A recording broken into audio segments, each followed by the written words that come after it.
morning, beautiful people. So today I want to share a story, something that happened to me just a little over a year and a half ago, and the story kind of touches on, I guess, walking blindly into the unknown, not knowing what comes next, but still having faith that it's going to work out for your highest good, and the power that lies in prayer, the power that lies in trusting in God and having faith that everything is going to work out even when you can't see a light at the end of the tunnel. So let's start 2025 January. I get back from a trance party music festival that I'd been assisting at with the rigging. I got a free ticket and I got free accommodations. I went to this trance party, and now this trance party is one that I used to go to every single year without fail, unless I was out of the country. And I'd always had a good time, maybe too much of a good time, I guess, because I was a bit of a party animal. So, I would always go a little bit overboard. And this time around when I went to this trance party, I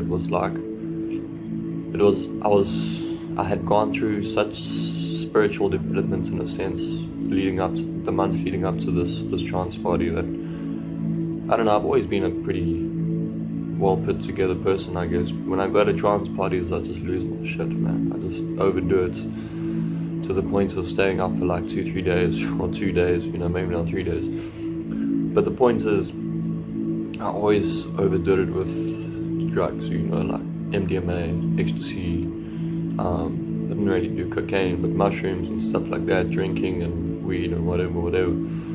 And this time around I went to this trance party, and it was like the veil had been lifted from my eyes, and I could see people for who they really were. I could see situations for what they really were. And I really got a sense of being around very dark energy, dark music, very dark music. The music of last year's 2025 Connection trance party was very, very dark. And I just remember feeling so not detached, but like I was in the wrong place, like I didn't belong there anymore, like I had outgrown, because a lot of these trance parties, I don't know about all over the world. I mean, I love trance music, I really do, but the trance scene in where I come from has become such a circle of gossip and drama, and you've got people in their 30s, 40s, 50s still with so much drama in their situations and their lives, that they just bring to these festivals to unravel themselves and become completely, so I noticed that these people I was around would all talk absolute shit about each other, and then they would go sit in the same circles 5 minutes later, smoking a doobie, hitting a rail, going and dancing together. But these people don't even like each other, so how do they hang out with each other, So I got back from this trance party with this new kind of ideas in my head that, I really need to do something. I need to get my shit together. I need to stay away from these certain kinds of people. And what happened was, I get back home, I was 25 years old at the time, still living at home with my mom. And, if you know anything about South Africa, you know that the unemployment problem in this country is crazy, man. So yeah, I was basically, I had a position at a company, but this company had no work for me, so I was basically just sitting on my ass. And I decided to just, I figured I've got nothing to lose here. Let me just make a plan. I sold my little motorbike. It wasn't anything fancy, so I only got a couple thousand for it. So I sold that, and I had some money in savings now, so like maybe 5,000 rand I had. And I bought a bus ticket down to Sedgefield, and I have a good friend of mine, his name's Matthew. We actually met at a training center, Rope Access Training Center. We were doing our wind turbine blade repair courses at the same time in November, just before I went to that trance party. And Matthew, I love Matthew, man. He's a goodo.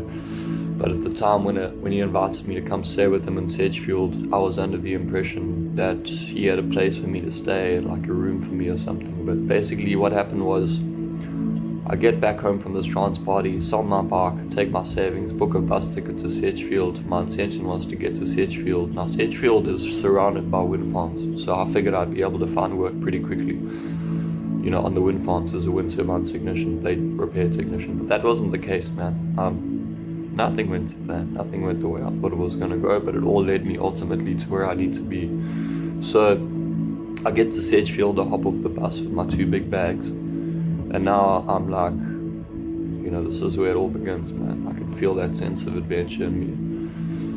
Anyway, so I get off the bus with my 2 big bags, and, you know, Matthew tells me, look, I don't really have a place. I'm actually just camping on an estuary around the corner in this residential area called the Island. If you know Sedgefield, you'll know the Island. And yeah, so basically we were camping on an estuary for 2 weeks. Matt showed me he had a little tent set up for me, and you know, it was pretty cool. But basically my first time ever where like reality really hit me, like, damn dude, I don't have a home, I have a tent.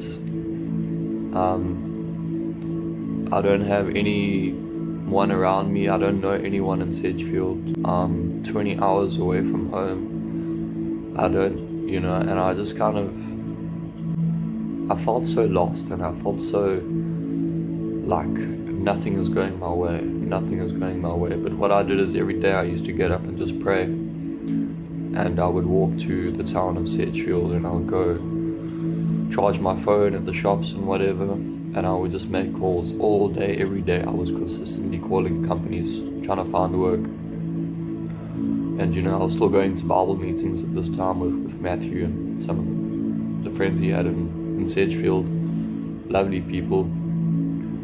And they were praying for me every day, and I would go to these Bible meetings, and we would share each other's stories, and we would just talk about the Bible, I guess, you know, that's what these people were praying for me the whole time. Really, really sweet people. And long story short, 2 weeks later, I found work. And, you know, like, a company, Direct Access, gets back to me and they say, yeah, sure, we've got work for you. So now I've got work lined up for the 1st of March 2025. But I have, you know, no vehicle, so I booked a bus down to Cape Town. And it was in that period in Sedgefield where I was like getting up every day and just praying. Dude, I would literally go to a bench after making calls when I had run out of numbers or people to call for the day, or I was just tired of calling. I would just go sit on this bench and I would pray and pray and pray and pray and pray, you know, non-stop. And sure as shit, sure enough, excuse my language, something came my way. And I took this opportunity. I booked a bus down to Sedgefield. I parted with Matthew, and you know, I didn't part on the best terms with him because I couldn't see that what he did for me was actually helping me, and he had my best interest at heart. He was a really good dude. And yeah, so I ended up getting to Cape Town with no place to stay. I was sleeping on friends' couches at the time. For a couple of weeks I had work lined up, so I knew I had money.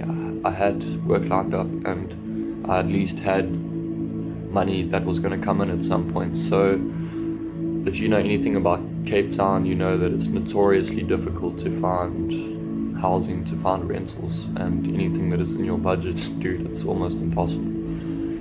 But I prayed, and I continued to pray, and I was reading my Bible this entire time. And by the grace of God, within like a couple of days, I actually got I got a message on Facebook. These people came to me offering me this place, this lovely apartment that I live in now, you know, which is unheard of. If you know the Cape Town housing market, the rental market, dude, that never happens. These people approached me, they said they had a place for me. I came the very next day and I looked at it and I was like, dude, this is everything I need. I'm in a beautiful part of Cape Town. I've got the mountain close to me. I've got, you know, because I'm a very nature-oriented person. I need to be around trees and grass and nature, you know. And it's just wild to me how within the space of a month, I went from sitting at home in my room at my mom's house with no work prospects, nothing, to 1 month later living in Cape Town with my own flat and a job. just like that, just because I walked into the unknown. I didn't know where I was going, I didn't know what I was doing, I didn't really have much direction, but I just walked and I just got up every day and I did fucking what I could, dude, and I did what I could, and I just kept on hammering, dude. I did not give up, and I prayed to God and put my faith in Him, and He made sure that I didn't go hungry and I didn't have any major situations that, you know, like we didn't have any really bad weather or anything that destroyed the tents or whatever. And you know, my message to anyone out there, granted it hasn't been easy since I got to Cape Town. It's still been a bumpy ride, but I've been learning to put more of my faith in God than anything, man. This year has taught me anything. It's taught me that seek first the kingdom of heaven and more will be added unto you, you know. If you really want success in life, first of all, your success should be rooted in faith. It should not be rooted in desire for money or the house or the car or the girlfriend or the wife, or it should not be rooted in any of those things, because when your journey of success is rooted in idolatry or money or whatever it is, it's not going to bring you fulfillment. That's why you have so many millionaires, billionaires out there who actually are miserable, you know. But when your journey of success is rooted in faith, you will find fulfillment, you know. You will find spiritual fulfillment, which is most important, because a man with all the money in the world with no spiritual fulfillment doesn't know what to spend his money on, doesn't have anything to spend his money on, because nothing he spends his money on is going to lead to any sort of joy, you know. My message is to you, anyone out there who is in a similar situation to what I was in. Whatever you do in life, as long as you are living right and you are doing good unto others, and you are getting off your ass every day and you are putting in the hours, you are doing what you can, and you are trusting in the Lord will always make sure that you are protected.